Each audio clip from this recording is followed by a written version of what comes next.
relatively recently, and I guess cosmically everything I've ever done is relatively recent, but you understand me.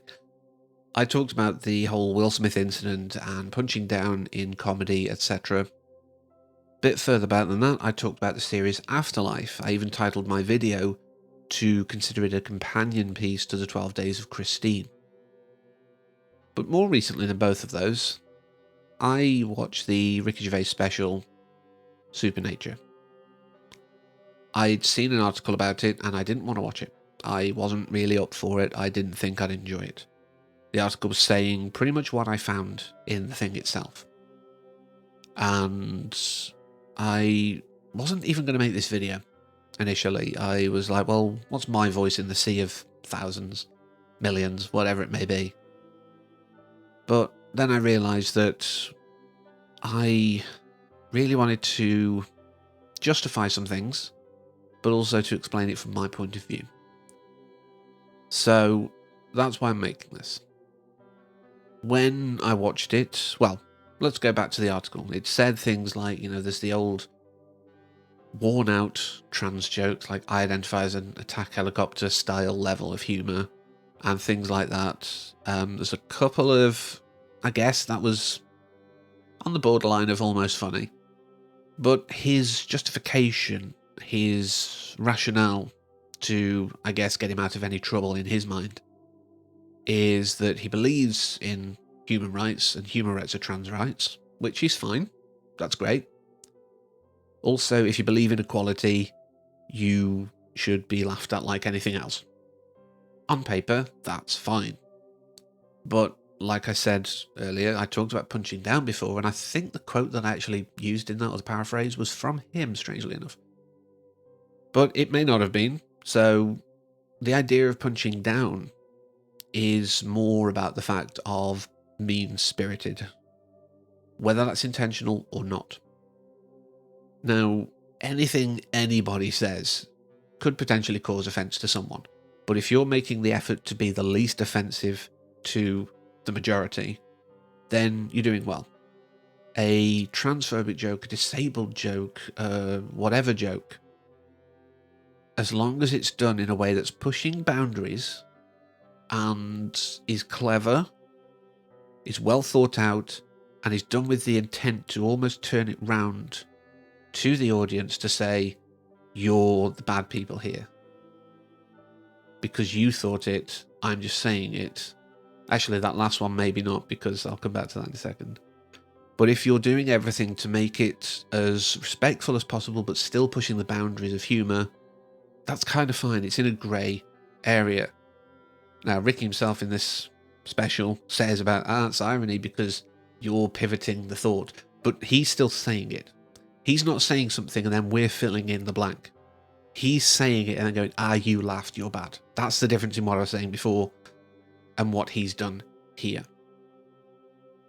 And I've said a few times on this channel, I consider the trans thing an umbrella. I was going to say a spectrum, but people misunderstand spectrum. A spectrum is like multiple different colours. It's not shades of the same. This is more like a sliding scale. The trans experience is a sliding scale. And to me, it includes just gender non-conforming, so non-binary, whatever. But it goes all the way through people who just live as the opposite sex they were born with, but without any surgical or chemical enhancements, as it were, right through to full-on surgery, hormones, etc. It's a sliding scale that I consider to include all of that. And I fit on the milder side of gender non-conforming. I consider myself non-binary. That's how I view myself. That's how I identify as in the world. I say with fuzz on my face. But hair does not equal gender. That's an important part. This is just laziness. I'd get rid of it, but I'm just lazy. So, I feel qualified to talk about some of these points, whilst I'm not fully on the other side of the spectrum, like I say, or the scale. I also know people who are. And I know they are very vocal against a lot of the stuff that's said as well. So I'm not necessarily talking for them, but I'm understanding that I'm not alone in this indignation. And yeah, it's not good. It's not funny. It's not any more humorous than what you'd hear on a playground years ago, and sometimes even today. Whilst kids are generally a lot more tolerant and woke, dare I use the term, these days, bullies still exist.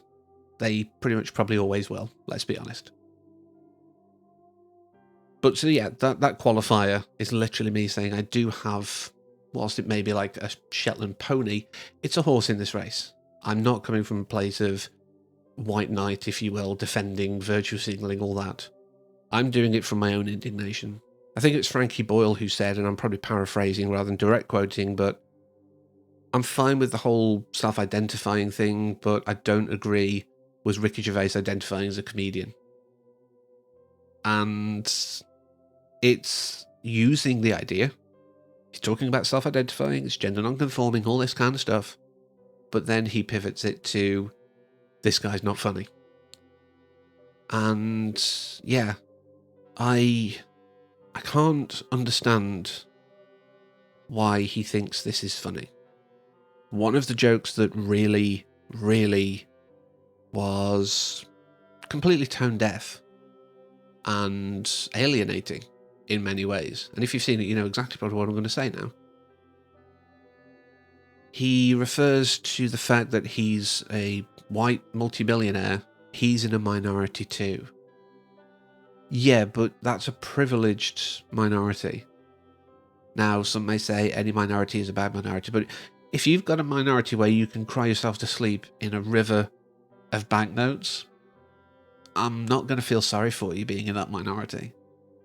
The term minority isn't just numerical, it's also about how you're treated. And no one treats multimillionaires in such a way that they can't get access to healthcare, jobs, just the right to live. And unfortunately, the people that he's generally taking the mick out of on this have those issues. They may not access healthcare because they're saying they're one gender, but the doctor's like, well, on paper it's this, so unless you say that, we're not going to help you. They're not going to get access to jobs because they're like, well, we don't want to cause confusion. You might come in the bathrooms and do things to women I can't really say on YouTube. Begins with an R. That's all I'll say. Because stupid people make these assumptions because one person who claimed to be that, or a few people, I know it just doesn't happen once, but you know, these people who claim this to get away with crimes, you know, so people who aren't educated think that everyone must be like that. That's why they're doing it. I don't understand how someone can think that those kind of issues, the erasure of people's rights just to exist as they want to, not even the erasure, because they haven't had the rights in the first place in many cases, but this unrecognition of just being a human being like everyone else does not equate to having so much money that you will not be able to use it all in your lifetime unless you do some really crazy things. I cannot fathom someone thinking that that was a good move. And the audience laughs. He's in a room full of people who are laughing. But these are Ricky Gervais stands, as the kids would say. Probably not anymore. Probably well outdated with the slang. But these are the Ricky Gervais stands who will always support him. I know that he goes on Twitter and searches for his own name and various parts of the internet and tries to silence people, not directly, because otherwise that would mean he's being offended. He gets his army to do it. And if his army come for me, I'm just disabling comments, I don't care. It's no skin off my nose. If you want to stand by these points, then I don't care about your opinion. It's not valid. If you're finding all of this funny and not thinking that it's just lazy and tired, then you need to find yourself some good comedians and understand what actual good comedy is. But I'm going to close off with the second point of why I wanted to make this video. And that is why I still stand by my love of some of his works. Why I still will keep that Afterlife video up. Because I can separate art from artist. I've said it before. There are a lot of people involved in that production, not just him. And yeah, there's some problematic things in that now I think about it. But I wasn't praising those in my video. I was praising the idea of this guy who has had a massive loss in his life, finding a reason to live. That's a very hopeful, positive message. I'm fine with this. I'm happy with this, even. Many years ago, I did a video on the invention of lying, which I think is unlisted now, if I recall correctly, because Universal, of course, who else would it be, claimed the rights out of it because I used a little too much footage, but it was a really important part of the film. And I loved the message of that film. So, if Universal hadn't claimed it to high heaven, it would still be sat there and ready to watch. I'd be happy with that as well. This man has done some good. This man has done some interesting ideas. He's held a mirror up to certain parts of the world in a good way. It's just that over the years, he's stopped caring because he's got to a point where he doesn't have to anymore. Netflix will claim that, they don't make these specials, they give creative control and they just put it out there. I don't agree with that necessarily, but fine. At the end of the day, the comedian is the one making the work, and they're the ones we should go after first. If we don't support them, Netflix don't support them. If we don't laugh at their lazy jokes and poor material, they don't get work anymore. We don't have to see them anymore. So stop supporting these kind of people, and they'll go away, hopefully. Don't want to devolve into rant territory anymore, so that is all from me on this subject. And yes, I'm aware it's Pride Month when this is going out. That wasn't intentional, I just had to get these thoughts out. So, everyone, thank you very much for watching. Happy Pride Month, and take care.